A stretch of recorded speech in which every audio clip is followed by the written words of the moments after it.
Bonjour et bienvenue sur Médien TV. C'est un cyclone d'une longévité et à la trajectoire exceptionnelle. C'est ce qui se passe actuellement en Afrique australe. Le cyclone Freddy y a déjà fait plus de 400 morts, dont la grande majorité au Malawi. Le Mozambique et Madagascar comptent également leurs victimes. Le Malawi en appelle même à l'aide internationale. Comment comprendre ce phénomène exceptionnel dans cette partie sud du continent? Qu'est-ce qui favorise ces cyclones et ouragans en Afrique? Le Maghreb, l'Afrique du Nord, sera-t-il épargné? Essayons d'en comprendre avec Mohamed Saïd Karouk. Il est professeur en climatologie à l'université Hassan II de Casablanca. Bonjour à vous, professeur.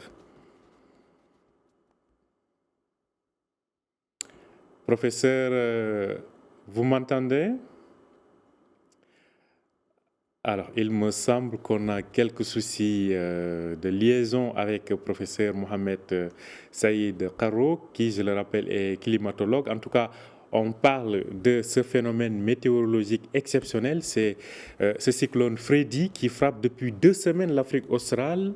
Il est venu de l'océan Indien, a traversé Madagascar, puis a dévasté le Malawi et le Mozambique. Et ce qui est exceptionnel, c'est que le cyclone a fait demi-tour et continue de faire des victimes, comme vous le voyez affiché à l'écran. On compte aujourd'hui environ 400 morts dans ces pays. Le Malawi est le pays le plus frappé par ce phénomène. On en parle donc avec le professeur Mohamed Saïd Karouk. Professeur, bonjour à vous. Bonjour. Alors, c'est un plaisir de vous avoir avec nous sur Médien TV. Alors, toute la question qui se pose, c'est comment expliquer ce phénomène exceptionnel de voir un cyclone qui fait un aller-retour pratiquement sur sa trajectoire. Qu'est-ce qui se passe réellement? Bonjour Midian, bonjour tout le monde, tous les téléspectateurs de l'Afrique, du Maroc, du Maghreb, etc. Alors, la nature nous apprend beaucoup de choses jour après jour. Nous, dans la science, on ne prétend pas comprendre tout, hein. Et compris ce qu'on vient de voir, hein. C'est un cyclone exceptionnel dans tous ses aspects, dans sa longévité, dans sa trajectoire. Il a parcouru presque une grande partie de l'océan austral, n'est-ce pas? Entre l'Australie et l'Afrique, comme Madagascar. Et puis, il a atteint le continent. Il a fait demi-tour, bizarrement, comme ça. On n'a pas d'explication pour l'instant. Mais son demi-tour lui a donné vie à nouveau. Il a revu, hein. Il s'est alimenté en océan et puis il se redressait à nouveau. Il est devenu aussi fort qu'il ne l'était auparavant. Et donc, on apprend de la nature. Alors, c'est tout à fait normal puisque le moteur a été rectifié, si vous voulez, le moteur du climat a été changé, si vous voulez, hein. Il y a beaucoup plus. Alors, mais maintenant, vous, comment expliquer ce phénomène? Est-ce qu'il y a des vents favorables, un phénomène favorable sur Terre qui lui a redonné force, ou bien, et comment expliquer qu'il fait ce demi-tour-là? Est-ce que c'est des vents qui soufflent dans le sens contraire? Quels facteurs ont pu lui redonner cette force et lui le repousser ou le propulser dans le sens inverse? Ben, c'est difficile de vous répondre parce qu'on n'a pas d'éléments de réponse sur ces questions, hein. Ce que nous savons aujourd'hui, c'est qu'on est en train de suivre son trajectoire et voir la manière et les raisons pour lesquelles il a fait ce demi-tour sur le continent. Il faut rappeler que les conditions géographiques de cet endroit sont un peu spécifiques. On ne trouve pas pareil ailleurs, hein. C'est qu'en passant sur Madagascar, il a traversé le canal du Mozambique et puis une fois sur le continent, c'est le Mozambique, puis le Malawi, puis il fait demi-tour. C'est ce demi-tour qu'on ne comprend pas encore, hein. Et je vous ai dit qu'on est en train de suivre, d'observer ce qui se passe. On essaiera de donner des explications dans les jours à venir, hein. Si d'autres phénomènes ne se précipitent pas, ils ne prennent nous prennent dessus. Voilà. Donc, ce phénomène reste à ce jour inexpliqué. Donc, comme vous le voyez à l'écran, le cyclone a traversé Madagascar, a touché terre et s'est remis donc dans le sens inverse. On essaie de comprendre. Donc, les spécialistes nous disent aujourd'hui qu'à ce jour, on ne peut encore expliquer ce phénomène. Alors, l'autre chose qu'il faudrait peut-être essayer de savoir, c'est qu'on était habitué à avoir des typhons en Asie, des ouragans qui quittent les côtes atlantiques pour aller frapper l'Amérique du Nord. Alors, aujourd'hui, qu'est-ce qui fait que c'est l'Afrique australe qui devient un nouveau ou bien une nouvelle trajectoire pour ces cyclones et ces ouragans? C'est un peu différent. L'Afrique australe ou l'océan austral, aujourd'hui, maintenant, on s'oriente vers l'automne, hein, alors que chez nous, on s'oriente vers le printemps. Et c'est le début de l'automne que se déclenche la saison des cyclones, hein. C'est pour cela qu'il ne faut pas faire de comparaison entre l'océan austral, l'Afrique du Sud et ce qui se passe dans l'Atlantique Nord, hein.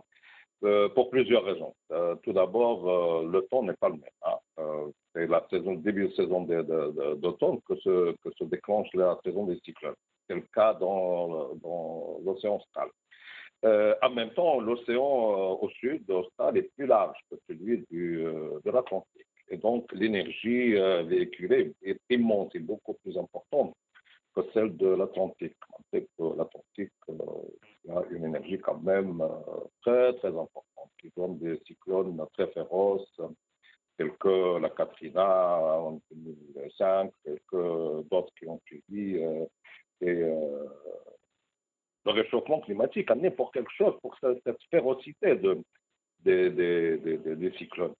Et moi, je préfère aussi rappeler que même chez nous, en Afrique du Nord, au Maroc, mais aussi en Espagne, on devient dans ce cadre des perturbations énergétiques du climat, euh, les cyclones commencent à venir chez nous. Alors, pour des raisons un peu complexes, puisque c'est la circulation atmosphérique qui les divise chez nous, hein. Normalement, chez nous, c'est pas l'air des cyclones. Mais il faut rappeler en 2012, on a vécu le cyclone Katrina, qui était un peu, pardon, pas Katrina, Nadine, qui était un peu spécial dans sa longévité aussi, hein, et qui a laissé des dégâts au sud de l'Espagne, malheureusement. En 2017, il y a eu aussi le cyclone Ophelia, hein, qui nous a guettés et puis qui est parti beaucoup vers le nord. Il y a les côtes marocaines, hein. Dans le réchauffement climatique, dans cette énergétique qui commence d'augmenter encore, hein, c'est ça le gros problème, c'est que l'énergie planétaire continue d'augmenter. C'est ça qui est gênant. C'est ça qui est gênant. On Alors, n'a pas une idée. donc, à vous entendre parler, professeur Mohamed Saïd Karouk, on peut dire que l'Afrique du Nord n'est pas une région qui risque d'être épargnée par ces phénomènes-là? Absolument pas, hein. On a vécu des exemples, hein. Alors maintenant, grâce à Dieu, on a été épargné. Aucun cyclone nous a touché jusqu'à aujourd'hui, mais faut être vigilant. Il se peut qu'un jour, au lieu d'aller en Espagne, comme c'était le cas en 2012, en septembre 2012, il peut nous toucher, nous, hein. L'Espagne, le Maroc, c'est pareil. Bon, il Donc, y a d'autres aucun pays n'est à l'abri, en fait, de ces phénomènes. Alors, de façon, disons, technique, hein, quelles sont les forces qui entrent en jeu ou les facteurs qui favorisent la formation de ces phénomènes d'ouragans et de cyclones? Dans une explication purement scientifique, qu'est-ce qui les favorise? C'est la chaleur, le vent Il faudrait que la température de l'eau soit élevée, hein. Elle doit atteindre au moins 27 degrés. Il faudrait aussi qu'avec cette chaleur, une dépression s'installe. Les dépressions tropicales sont très importantes. Et donc, avec cette énergie et cette dépression, comme c'était le cas pour ce cyclone Wendy, il s'est déclenché au début de février au nord-ouest de l'Australie, hein, avec une dépression. Hein. Bon, c'est un creusement qui s'est installé, qui est apparu, et puis elle se déplace avec les mouvements de vent. Hein. Chaque région a ses mouvements, a ses vents. Et en se déplaçant sur l'océan a toujours été chaud. Hein. Et donc, il a gardé son alimentation énergétique jusqu'à toute sa traversée, jusqu'à Madagascar. Et c'est à Madagascar que cette énergie a dû verser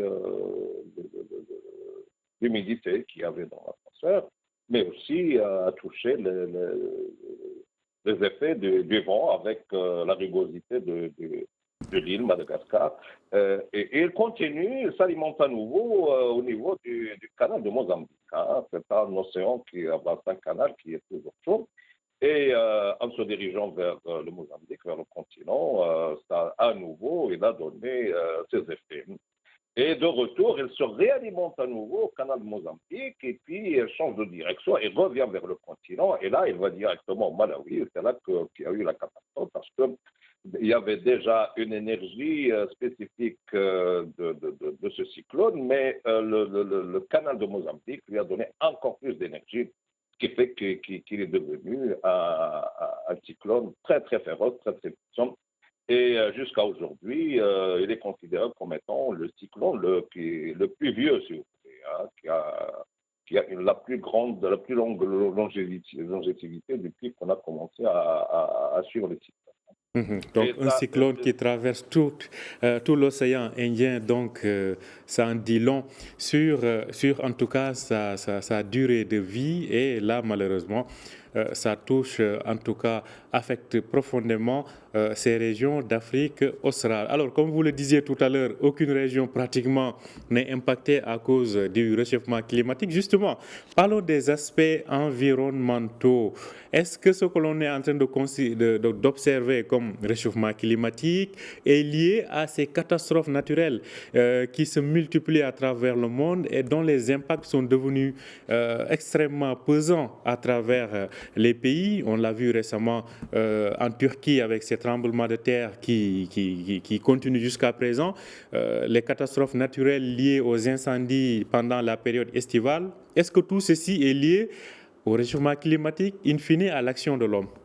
Alors, ce qui est atmosphérique, c'est une chose, mais le tremblement de terre n'a rien à voir avec le réchauffement climatique. C'est un tremblement de terre. C'est un risque géodynamique différent. Mais ce qui se passe dans l'atmosphère, moi je dis que jusqu'à maintenant, on n'a pas toutes les données et les études n'ont pas réussi jusqu'à présent de faire les liens directs et bien clairs.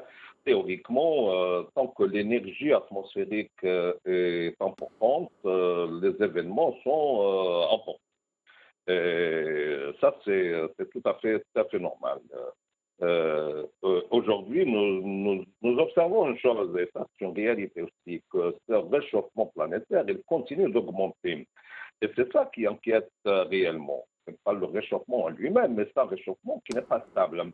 Si la planète Terre était stable dans son énergie, on peut travailler sur l'existence, sur une force telle qui est stable, à partir de laquelle on peut suivre ce qui se passe et s'attendre et résoudre le problème. Mais le grand problème maintenant, c'est qu'on a des raisons qui se multiplient et qui changent hein, avec le changement de l'alimentation énergétique.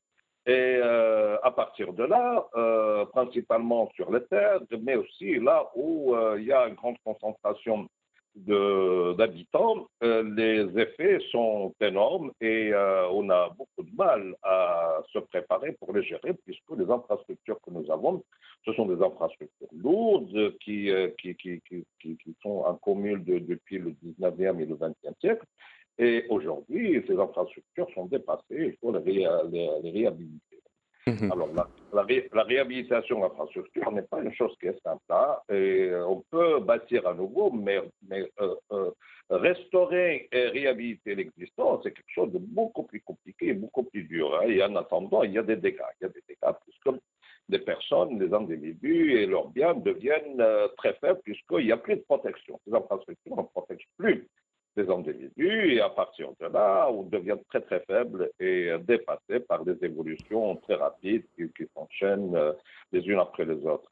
Alors aujourd'hui, on est avec le cyclone Wendy, comme on a été avec les Le expériences cyclone auparavant. Freddy. Mhm. Mhm. Freddy, En tout- pardon. Oui, le cyclone Ouais. Freddy.